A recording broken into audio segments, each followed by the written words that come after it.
Pourquoi dédoubler le temps? En fait, tout vient de là. Si je dédouble le temps, ça signifie que j'ai des observateurs qui vivent dans des temps différents. Ça, déjà en physique, c'est assez révolutionnaire, parce qu'on est lié à plusieurs référentiels, le référentiel dépendant de l'observateur. Alors, on le sait déjà par la mécanique de l'infiniment petit, l'observateur agit sur l'observé. Le problème est qu'on ne se dégage pas de la mécanique de l'infiniment petit pour arriver à notre mécanique à nous. Or, nous vivons avec ce même principe. C'est-à-dire que, imaginez que vous puissiez disposer du temps que vous connaissez, ça, il n'y a pas de problème, mais que dans des instants imperceptibles, donc qui pour nous n'existent pas, et qui sont prouvés par l'imagerie médicale, puisque l'imagerie médicale nous montre que nous avons des temps perceptibles et des temps imperceptibles. En fait, notre temps est une succession de temps perceptibles séparés par des temps imperceptibles. Ces temps imperceptibles, imaginez que vous puissiez les utiliser avec une autre observation, un autre temps d'observation. Alors là, on rentre dans un principe physique connu, qui est le principe d'Heisenberg, à savoir que dans un temps nul, je peux bénéficier d'une énergie infinie. On le sait pour les particules, ça pourrait s'étendre à l'observateur que nous sommes. Ça signifierait aussi que si je peux utiliser un temps nul, écoutez bien ça, en disposant d'un temps infini, je pourrais faire des tas de choses en fonction de ma pensée du départ, revenir avec des conclusions que j'ai pu faire dans un temps qui pour moi n'existe pas. Je ne sais même pas que je suis parti, que je suis déjà revenu, et c'est ma mémoire qui a changé. En fait, dès que je pense quelque chose, je pourrais faire évoluer ma pensée dans un temps que je n'apprécie pas apparemment, mais si je peux l'utiliser sans le savoir, c'est là où ma mémoire change. Et bien vous voyez que ce simple principe permet d'expliquer toutes les intuitions, les prémonitions, la voyance. Mais est-ce à dire que c'est du déjà fait? Non, ce n'est que du potentiel. C'est-à-dire je peux à chaque instant créer, à partir de mes propres pensées, les conséquences de mes pensées qui deviendront pour moi des potentiels. Donc je modifie ma mémoire, je me guide vers certaines choses, ça ne m'intéresse ou ça ne m'intéresse pas, je choisis suivant les moments de ma vie, c'est-à-dire dans mes temps perceptibles. Et alors vous devez aller maintenant chercher plus loin que ça. C'est-à-dire que si ça marche véritablement dans ce sens-là, que j'ai des temps imperceptibles dont je bénéficie, je dois considérer que ma vie entière peut être dans des temps imperceptibles d'un autre temps. Et que, en fait, je suis en train de bâtir le futur potentiel d'une autre réalité où il y a d'autres observateurs qui bénéficient de cette même loi. Alors l'intérêt de tout cela, si je peux être moi-même dans des temps différents, c'est-à-dire dédoublé, je peux être à la fois l'acteur qui vit avec ce que j'observe dans le temps dont je dispose, je peux être aussi celui qui reçoit des informations pour pouvoir faire les conséquences de la pensée de celui qui m'informe. Et ma vie ne sera à ce moment-là qu'une conséquence d'un autre moi-même qui me guiderait.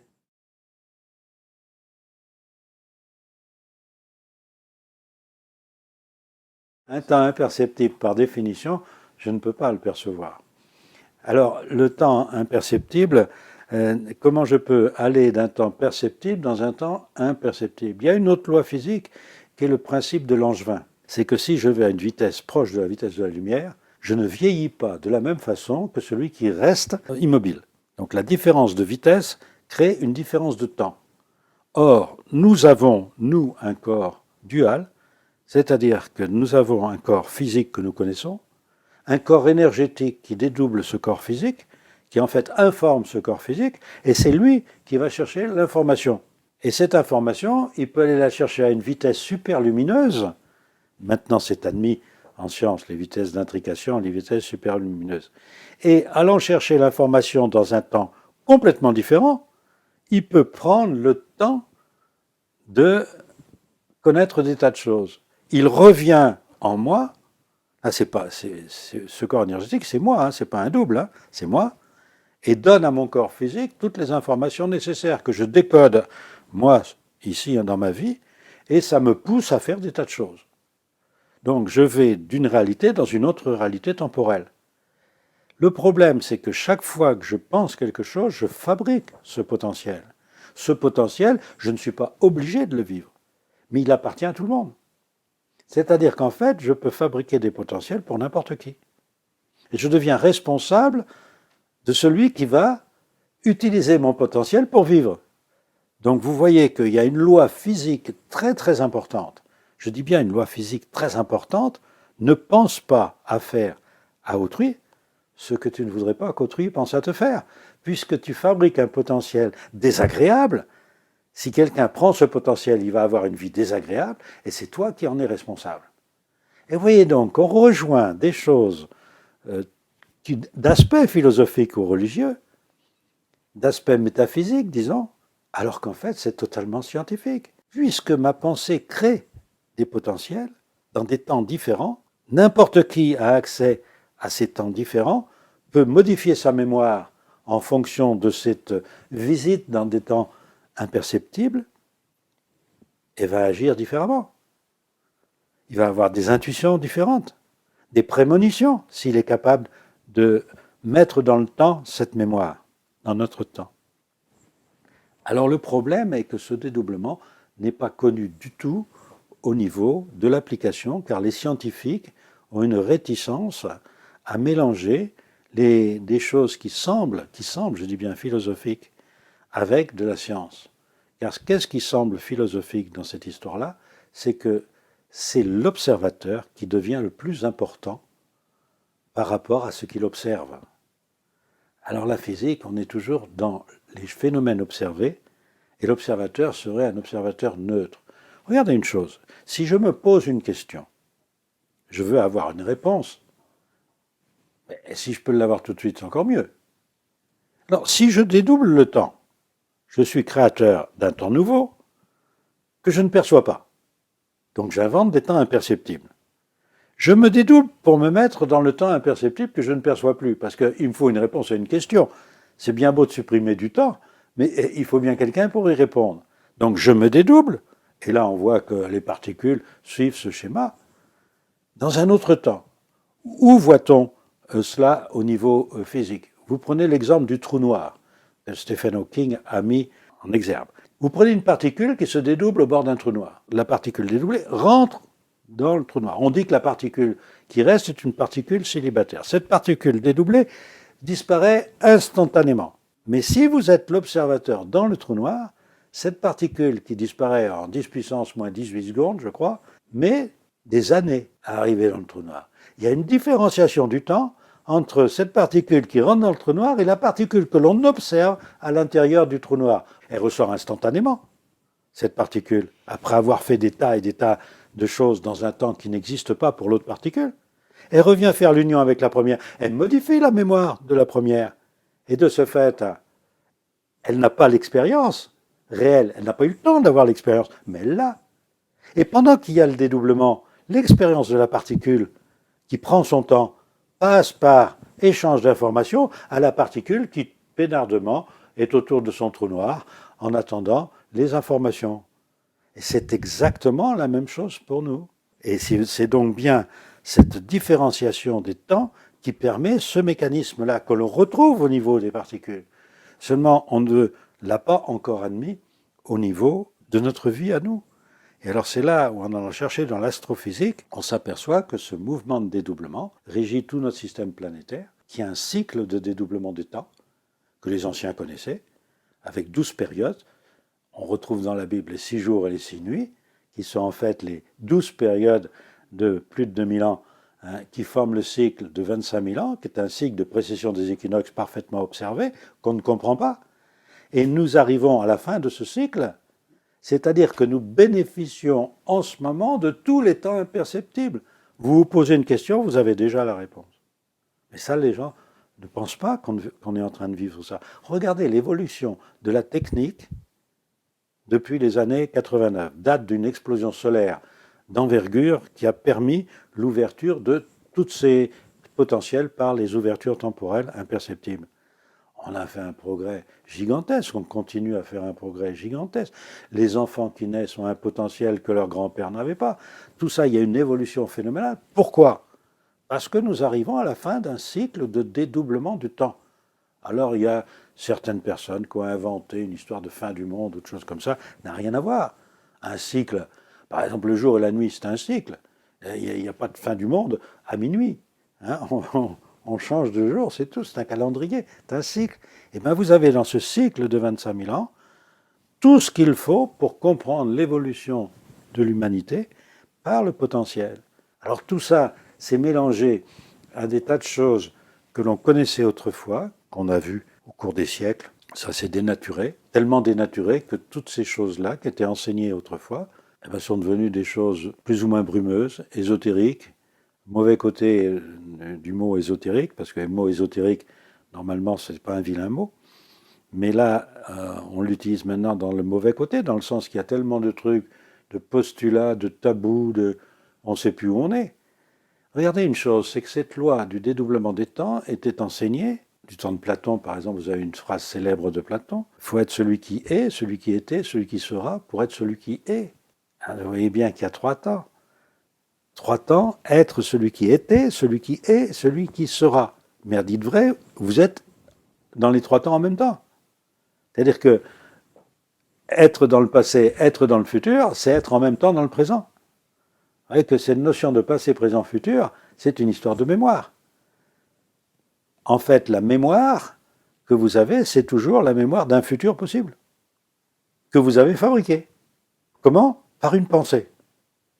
Alors il y a aussi autre chose où la science nous a pas mal bloqué, c'est que on sait qu'une énergie, c'est une masse.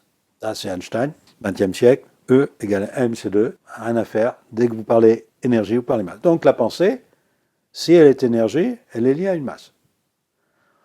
Manifestement, quand nous pensons, nous ne perdons pas de masse. Donc on va dire, la pensée n'est pas énergie.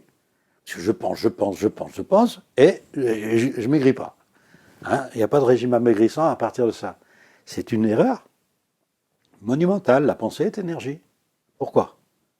Justement en profitant de ces temps imperceptibles. Dès que je pense dans un temps imperceptible, je vais fabriquer dans un temps que je ne perçois pas naturellement la conséquence de cette pensée. Je perds de l'énergie.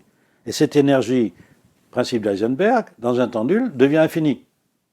Je vais donc fabriquer avec du temps les conséquences de ma pensée, et je redonne l'information dans mon temps à moi. C'est donc des échanges d'énergie. Donc je perds de l'énergie, mais je gagne de l'énergie, et tout ça dans un temps nul. Donc je n'ai pas le temps de voir que j'ai perdu ou gagné de l'énergie. Je n'ai pas le temps. Seulement le problème, c'est que je perds plus d'énergie que je n'en reçois. Et si je perds plus d'énergie que j'en reçois, eh ben je finis par être pas bien. Je me déséquilibre.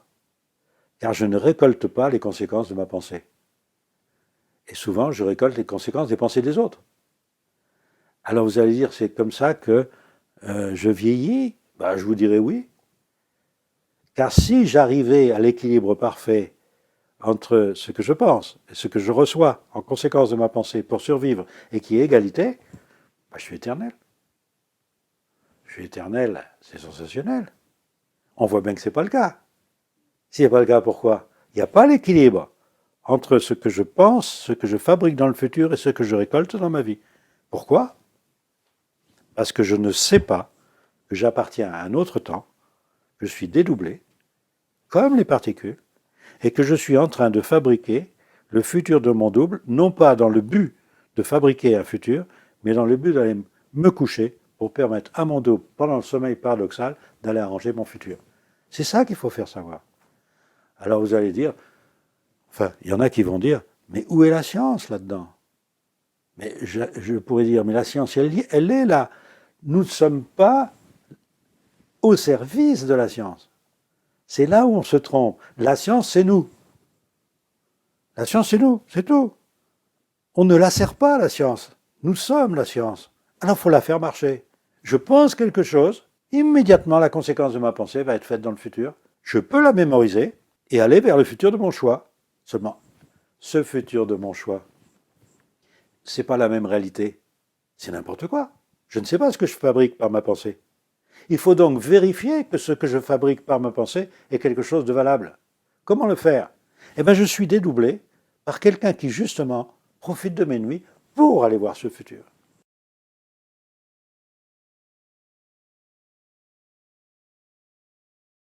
Si vous arrivez à vivre le futur qui est fait pour vous, vous n'avez plus de problème. Et le problème est, dès lors que vous connaissez le but de votre vie, que vous savez ce qu'il faut faire, il n'y a plus de problème. Les problèmes, vous les créez. Il y a les solutions. Les solutions, c'est quoi? C'est simplement de faire marcher la machine du dédoublement. Le problème, chaque problème, c'est nous qui le créons, car il est en potentiel avant qu'on le vive. Je crée mon futur avant de le vivre. Donc le problème que j'ai, c'est un problème qui est préexistant dans le futur, que j'actualise dans mon temps présent. Mais j'ai la possibilité, par le sommeil paradoxal, d'envoyer mon double dans le futur, arranger mon futur, avant que je le vive dans le temps présent. Et comme ça se passe dans des ouvertures temporelles imperceptibles, je ne sais pas quel est ce futur qui est fait pour moi. Donc j'ai toujours une sensation de liberté, une sensation de vivre dans le hasard le plus parfait, mais si je réfléchis bien, je m'aperçois que je peux me prédestiner. Les anciens parlaient d'un destin. Parce qu'évidemment, la grande différence entre autrefois et maintenant nous vivons la fin d'un cycle où les ouvertures temporelles sont grandes ouvertes, ça c'est lié au mouvement planétaire, donc je peux immédiatement avoir la conséquence de mes pensées. Tandis qu'autrefois, vous pouviez penser quelque chose et c'était récupéré par votre petit-fils qui allait vivre ce potentiel. Alors on disait, le grand-père il a pensé ça et c'est le petit-fils qui vit pareil, ils ont la même génétique. On a des choses qui sont analysées à chaque instant dans le futur, dans des temps qu'on ne perçoit pas. On ne sait pas qu'on arrange le futur avant de le vivre. On ne le sait pas.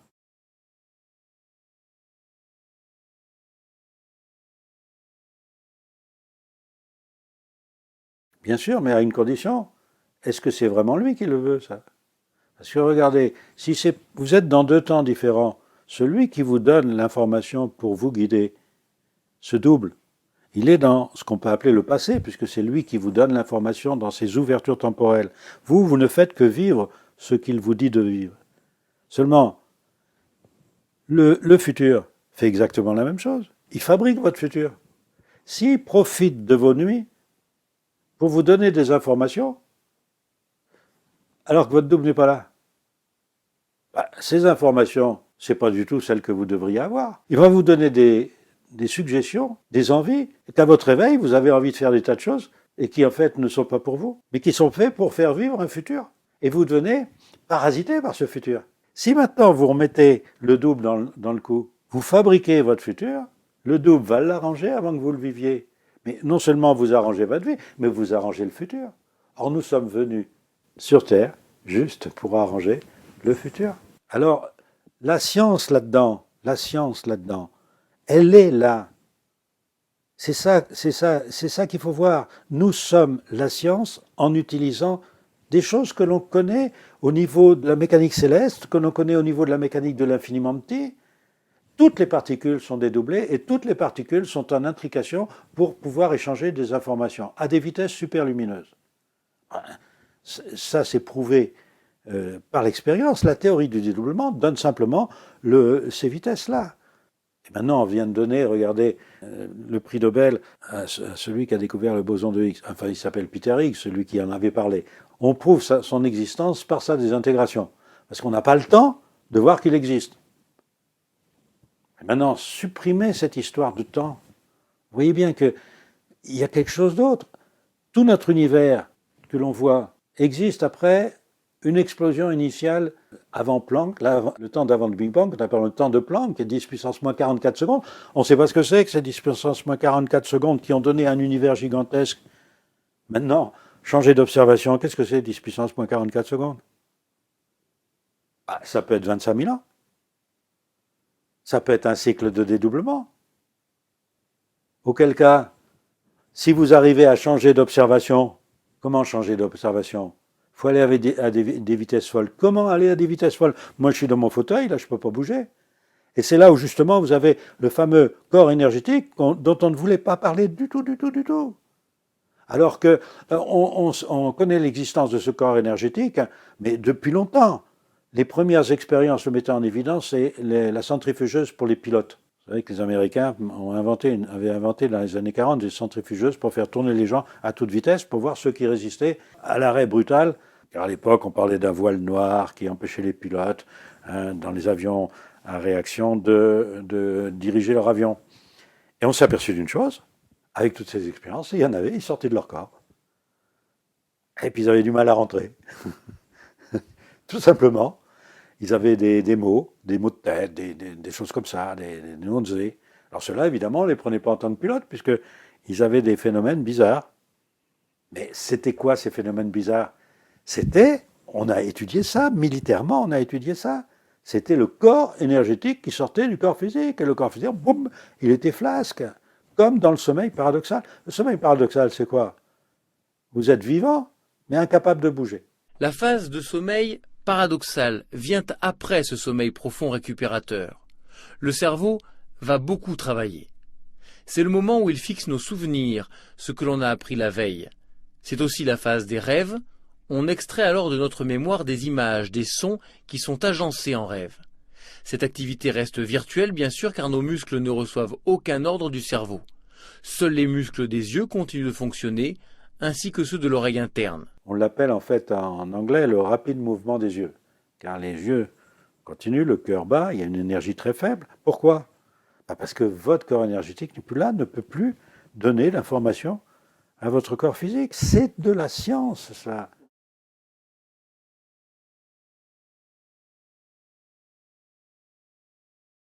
Vous pouvez en faire quand vous voulez. Regardez justement une expérience française en 2010 avec un titre dans la recherche scientifique, un journal bien scientifique, dit, voilà, en triturant le cerveau à un endroit donné, on donne une illusion de décorporation, la personne se retrouve au-dessus d'elle-même. Une illusion de décorporation. Alors oui, je dis en riant, la mort est une décorporation. Alors, venez mourir en France, c'est une illusion. C'est parfait.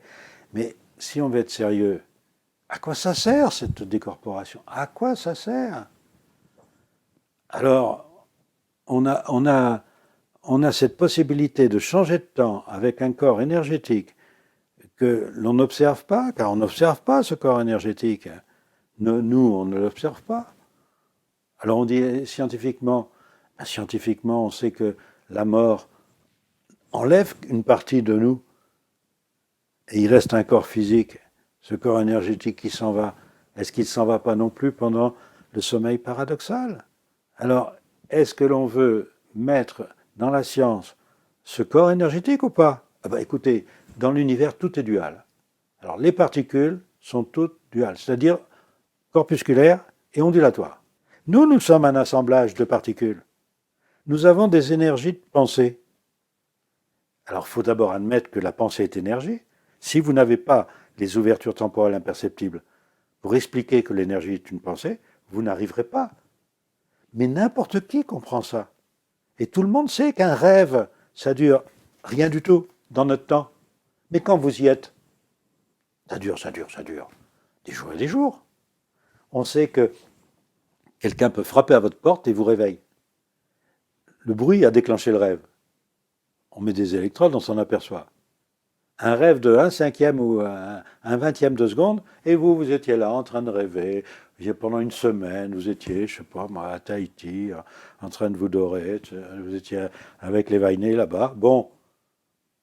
Et vous dites à la personne qui a frappé à la porte, disons, tu aurais pu attendre, j'étais dans un rêve merveilleux, tu m'as réveillé. Et non, c'est le bruit qui a déclenché le rêve, pour empêcher la personne de se réveiller, pour rester dans un sommeil qui permet ce rêve. Et ce rêve, il faut savoir l'utiliser.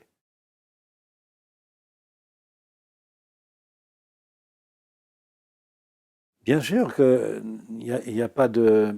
la mort n'est pas un arrêt. La naissance est une mort. Dans ce système de dédoublement, quand vous venez vous incarner sur Terre, la naissance c'est une mort dans un autre temps. Et quand vous allez mourir, c'est une naissance dans cet autre temps. En fait, vous vivez dans une ouverture temporelle de vous-même.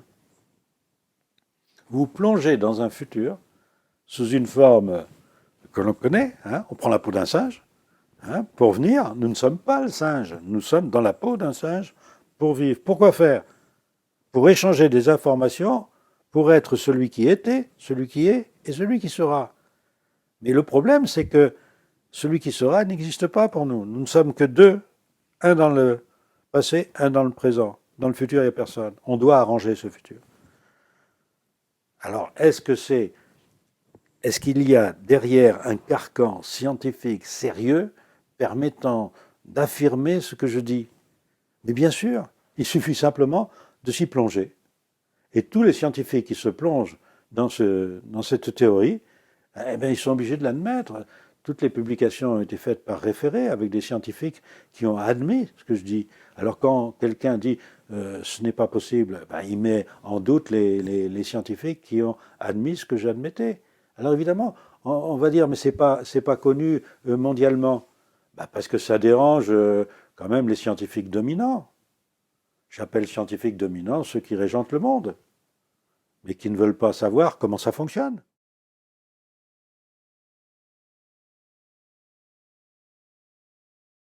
Le problème, il est que dans ce mécanisme-là, si vous ne connaissez pas comment ça marche, il n'y a aucune différence entre l'information que vous recevez dans votre temps, entre celle de votre double qui est dans le passé et celle du futur où vous n'êtes pas. Le mécanisme d'information est le même. Comment savoir que c'est vous-même qui voulez ce que vous voulez? Imaginez que vous ayez un futur déplorable. Futur déplorable dans ce troisième temps dont je viens de vous parler. Vous n'êtes pas dans le second temps puisque vous êtes non dédoublé dans le premier temps. Et vous avez un futur déplorable que vous devez arranger, vous ne pouvez pas y aller. Pourquoi vous ne pouvez pas y aller? Eh bien parce que le plan intermédiaire du deuxième temps vous l'empêche. Alors il y a une solution, toute simple. Je vais m'incarner dans le deuxième temps, laissant mon double dans le premier temps, pour arranger le futur en permettant à mon double l'échange des corps énergétiques dans des temps d'inconscience. Ces temps d'inconscience, il y a un temps privilégié, personne ne sait pourquoi, c'est le sommeil paradoxal. Le sommeil paradoxal est un échange des corps énergétiques qui permet à l'autre partie de moi-même, qui est dans ce temps 1, d'aller arranger le temps 3 grâce à ma présence dans le temps 2. Et si on ne sait pas ça, on ne sait pas pourquoi on vit. On ne sait pas du tout pourquoi on vit. On vit pour arranger un futur. On vient dans le temps 2 pour arranger le temps 3, car on est aussi dans le temps 1. Et c'est à faire avant la fin du cycle de dédoublement des temps. C'est ce que j'essaye d'enseigner, et avec des résultats phénoménaux. Donc, comme vous disiez tout à l'heure, il faut que ça se sache par la base, parce que la pyramide qui nous dirige ne voit aucun intérêt à cela. Un double, chacun en a un, sa puissance est sensationnelle. Alors, pourquoi se réfugier auprès de quelqu'un? Avec une seule chose à faire, se réfugier auprès de son double. Donc évidemment, ça met des hiérarchies en l'air, ça. Mais d'un autre côté, si vous connaissez le mécanisme, ça ne met rien en l'air, puisqu'il faut apprendre à fabriquer un futur sans avoir de responsabilité dans ce futur vis-à-vis des autres. Car si vous fabriquez un futur dangereux, par exemple, je ne sais pas, vous voulez avoir quelque chose, vous l'avez dans le futur, c'est fait, c'est fait. Et oui, mais comment je vais l'actualiser dans mon temps présent? Mais attendez, c'est n'importe qui peut l'actualiser. Alors, vous fabriquez quoi? Par exemple, fabriquer de la violence. J'apprends à tuer en jeu vidéo. Je fabrique le meurtre dans le futur. Et puis après, il y a quelqu'un qui actualise ça dans sa vie, il va tuer. Et vous dites, c'est un meurtrier. Et vous, avec votre jeu vidéo, qu'est-ce que vous avez fait? Vous avez fabriqué le futur. Si vous ne l'aviez pas fabriqué, il n'aurait pas pu l'utiliser. Car si ça se trouve, il n'y avait pas pensé avant.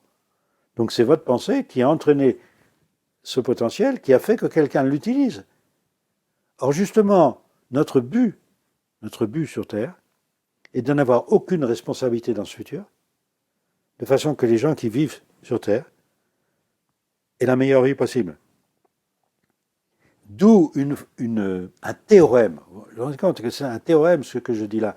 Et il y a des scientifiques qui l'ont dit, ce théorème. Ce théorème, c'est pense à faire à autrui ce que tu aimerais qu'autrui pense à te faire. C'est des scientifiques qui ont dit ça, qui connaissaient la loi, des docteurs de la loi. Ils connaissaient cela.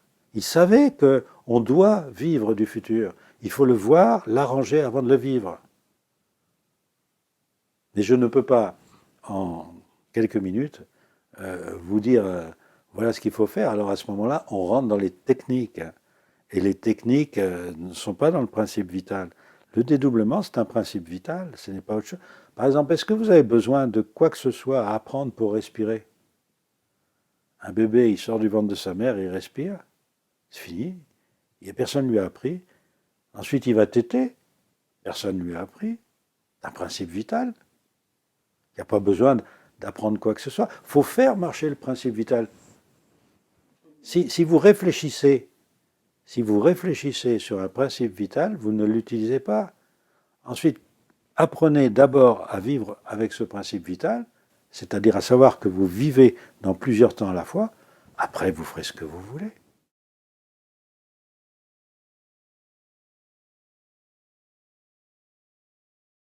Parce que le futur est à la mesure de pensée de l'humanité.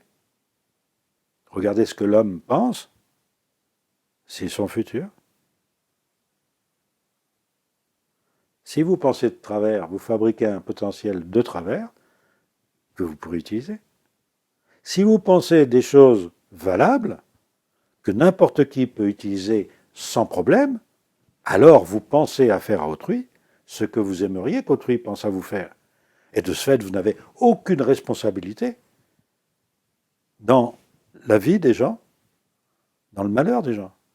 Par contre, vous avez peut-être une responsabilité dans le bonheur des gens, si ce que vous fabriquez permet de mieux vivre.